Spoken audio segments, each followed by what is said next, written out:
पनवेल, नवी मुंबई, रायगड परिसरातील बातम्या पाहण्यासाठी आमच्या मी साक्षीदार या यूट्यूब चॅनलला सबस्क्राईब करा। उरण तालुक्यातील जासई येथील तलावात अंघोळीसाठी गेलेल्या 3 मुलींचा बुडून मृत्यू झाला आहे। रेहाना रमजान परवीन, रवीना रमजान परवीन आणि सौम्या प्रजापती अशी तिघींची नावे आहेत। यामध्ये दोघी सख्ख्या बहिणी आहेत। शनिवारी सायंकाळी घडलेल्या या घटनेमुळे जासईत शोककळा पसरली आहे। जासईतील एका चाळीत भाड्याच्या खोलीत राहणाऱ्या या मुली पोहण्यासाठी तलावात उतरल्या होत्या। मात्र तलावाच्या खोलीचा अंदाज नसल्याने त्यांचा बुडून मृत्यू झाला। या दुर्घटनेची माहिती मिळताच स्थानिक नागरिक नातेवाईकांनी तलावाकडे धाव घेतली। तीनही मुलींना तलावाबाहेर काढून उपचारासाठी रुग्णालयात दाखल करण्यात आले।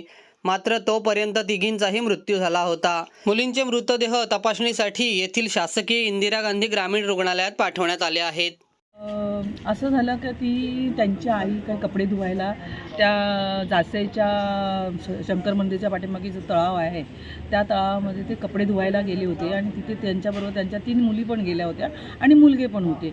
आणि तिथे गेल्यानंतर त्या कपडे धुवून झाल्यानंतर मुली पाण्यामध्ये पोहत होत्या, अंघोळ करायला उतरल्या आणि मुलं पण होती आणि त्या एकदम आतमध्ये खोलवरती गेल्यानंतर आईचं लक्ष गेलं का आमची मुलं बुडत आहेत। तेव्हा ती पण त्या आतमध्ये गेली। तेव्हा तिच्या गळ्यापर्यंत पाणी आलं। तेव्हा एक गावकरी मुलगा धावून आला आणि त्यांनी त्या बाईला खेचलं का ती पण बुडणार होती आणि तिला बाहेर काढलं 4च्या दरम्यान आणि ही मुली आतमध्ये गेल्या।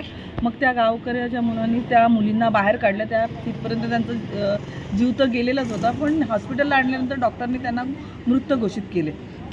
किती मोठ्या मुली आहेत? आणि मुली बोलायला गेले तर एक 12 वर्षाची आहे, एक 8-9 वर्षाची आणि एक 5-6 वर्षाची अशी काहीतरी मुलींचं आणि लहानच वयाच्या मुली आहेत, एवढ्या मोठ्या नाही आहेत। आणि एका घरातल्या 2 मुली आहेत आणि एका घरातली 1 मुलगी आहे, अशी 3 मुली आहेत।